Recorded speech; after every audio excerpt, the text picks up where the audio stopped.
friends. Ni hao. Ni hao. Welcome back to And the Adventure Continues. I'm Sarah. I'm Josh. And we're so glad that you're here. So we're in downtown Columbia, South Carolina. Their little tea shop that just opened up. It was crazy in there. It took us like 45 minutes to order some drinks. It was like basically their opening day today, and it's the weekend. Yeah, it's the chain called Gong Cha. Oh my gosh, it's so good. They had like 15 workers in the back. They were hustling. But, they were killing it. They were so busy. We were super excited to try it because bubble tea actually originated in Taiwan. It just gave us something to sip and think of our kiddos and have more hope, which is always a good thing. So November is National Adoption Awareness Month. Did you know that? I do now. Yes, it is. Obviously, adoption is playing a huge, important part in our life, and it means so much to us. We encourage you to get involved with adoption any way that you can. That doesn't mean that you have to go out and adopt yourself, but be a support for those who have adopted. Or at least be aware. So here's one thing. If you see a family and the children don't look like the parents, you don't need to ask, Are they adopted? Are they adopted?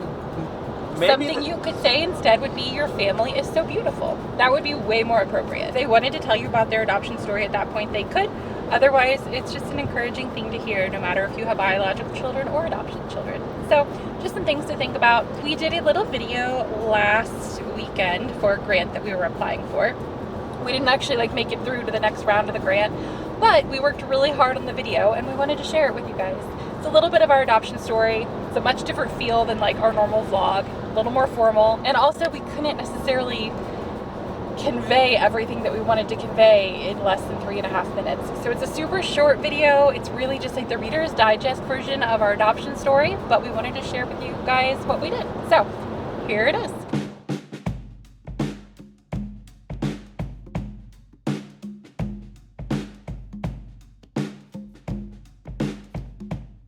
Hi. Hey. Ni hao. Ni hao. I'm Josh. And I'm Sarah. And we are adopting from Taiwan. We've got a little brother that's going to be 5 and his sister that's 3, and they are adorable. And this is our adoption story.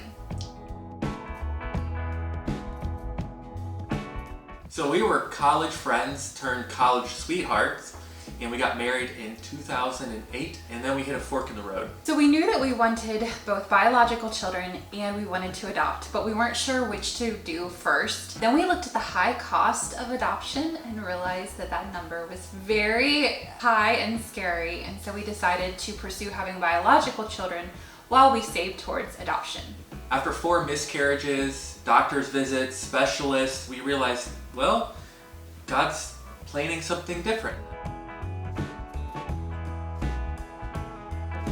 So in May of 2020, we decided to start pursuing the adoption for China because we have a heart for Asia. At that same time though, we know that there was a worldwide pandemic, so we hit some speed bumps. So as we were in the China adoption process, the pandemic was getting worse, and even though China was the oldest, most well-established adoption program when we started, they became the one program that is still not reopened after the pandemic.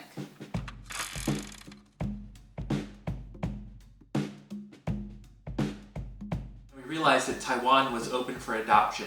We really had to pray through the decision of switching from China to Taiwan. Because we weren't matched with a child in China, it did make it a little bit easier for us to make that choice to switch to Taiwan. And so one exciting thing about Taiwan is that you are matched sooner than you are with the China adoption. And we can actually adopt a sibling group.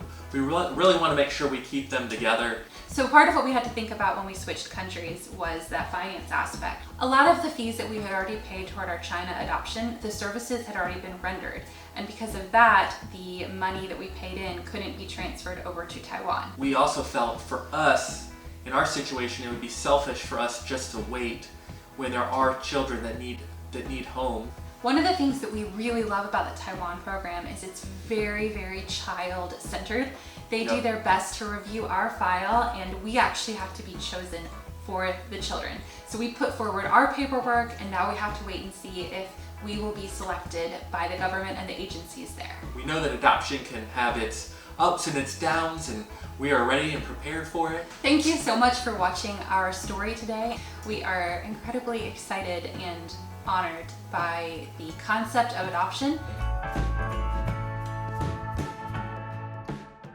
That was a little bit of a very short version of our adoption story. Just for those of you who might be jumping into our vlogs now, it might give you a little bit of a background as to where we're at. Also, this week with our adoption process, what happened yesterday, Joshua? We got some edits back, so we're just gonna do some editing stuff and then on our paperwork and send it back to our agency. And I think one of the things with the adoption process is super overwhelming, right? So just little bits at a time, but always doing something. Yeah. That's what we recommend. Just always, what can you do right now? Yeah, the paperwork came back yesterday with some edits that needed to be made. I went on ahead and made them real quick. They were pretty minor, just some stuff that our agency recommended we expand upon a little bit more. And actually, some of the stuff they recommended I felt was really redundant because we talked about it in different parts, but they recommended that we repeat it. So we did. Our agency is just going to review those edits that we made one final time, and then from there they will go on ahead and send it to the social services office basically in Taiwan, and we will hopefully find out within a few weeks, maybe 6 weeks, maybe more, if we are officially matched or not. So these bubble teas are amazing. If you have a Gong Cha anywhere near your area, I highly recommended it. I got 2 because they're my favorite. I got a purple sweet potato milk tea with coconut jellies and ice, obviously. So yummy. We got a coffee milk tea. Coffee milk Earl Grey. So it's coffee and Earl Grey tea. No boba, tapioca pearls, nothing in his. He doesn't like. Okay, so she's like, hey, can you taste this for me? And she knows I don't like those little mushy balls in there. He doesn't like boba. So I don't. But it wasn't, in my defense, it wasn't boba, it was coconut jellies. Then I also got a panda boba, which is just a traditional brown sugar milk tea with black tapioca pearls and white tapioca pearls. It's so amazingly good. Thanks for joining us on our adventure today, friends. Until next time, and the adventure continues. 再见. 再见. Bye.